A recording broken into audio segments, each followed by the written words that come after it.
Você já teve algum problema com barulhos alheios? Conhece a lei da perturbação de sossego? É sobre esse tema que gera um pouco de discussão na sociedade que hoje vamos conversar com a advogada Samira Brandes. Samira, bem-vinda ao Ver Mais. Boa tarde, tudo bem? Boa tarde, Eduardo. Muito obrigada. Como funciona essa lei de perturbação do sossego? Como a gente sabe que está ultrapassando algo ali que não está legal? Então, a perturbação do sossego, ela é literalmente você perturbar a tranquilidade de uma outra pessoa. E isso pode acontecer com gritos, algazarras, o som alto, que é muito comum, e enfim, outras situações. E é importante ressaltar que é uma situação que pode ser responsabilizada criminalmente. É uma contravenção, um crime. E quais são os horários? Eu moro em condomínio, sei que tem um horário ali que pode ter um barulho, ok. Tem algum horário que já passa, que por lei pode ser a perturbação? Então, essa é uma questão bem interessante, porque culturalmente nós temos a impressão de que o silêncio ele somente deve ser durante a noite.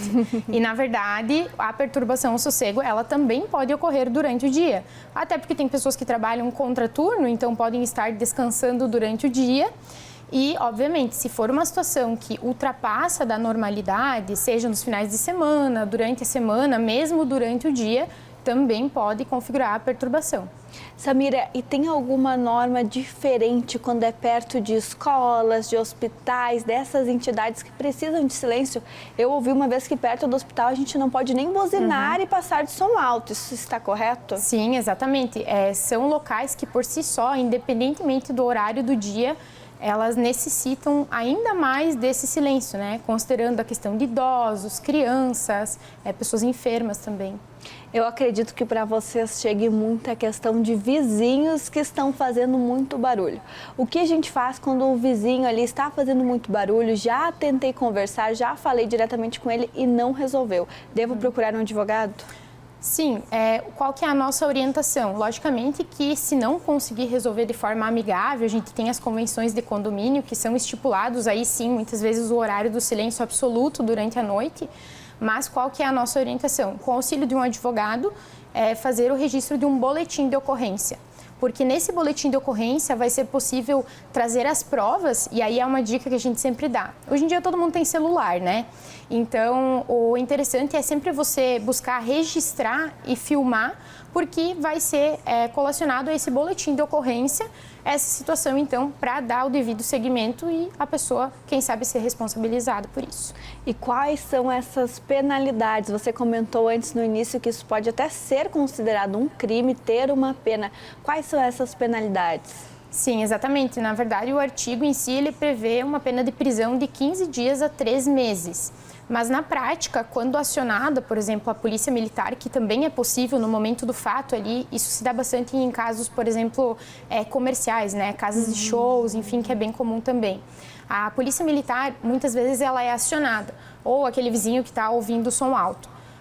A polícia militar vem até o local, faz o registro da ocorrência e solicita que a pessoa cesse com a perturbação.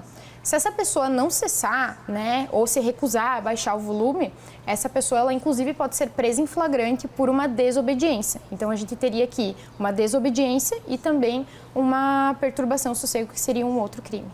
Tem algum volume médio, algo que dê para a gente entender ali que já passa do limite de sossego para o próximo? Nós temos uma NBR que, em tese, ela prevê em decibéis, né? Que seria, por exemplo, até em questões residenciais, 55 decibéis durante o dia e 50 à noite. Mas a gente sempre fala que o termômetro que nós temos que ter, ele é justamente quando a situação ultrapassa do limite, né?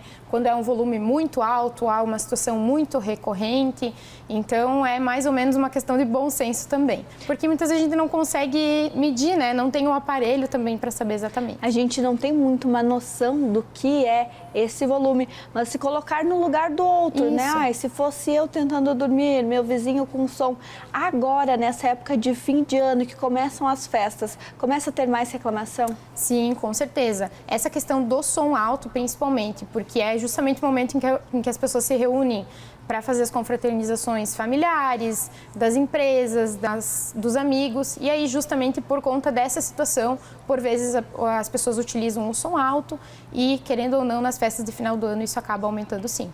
E se esse vizinho foi alertado, fiz o boletim de ocorrência e nada aconteceu, devo fazer um novo?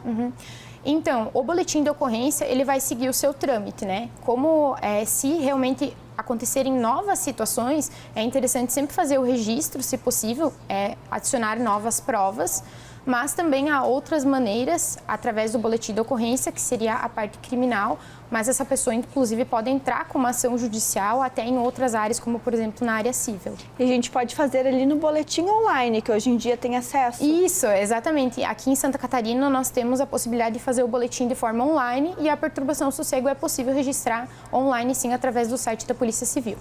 Samira, muito obrigada e fica aí esse alerta agora para o pessoal aproveitar, curtir as festas de fim de ano, mas com moderação. Exatamente. Obrigada mais uma vez. Igualmente.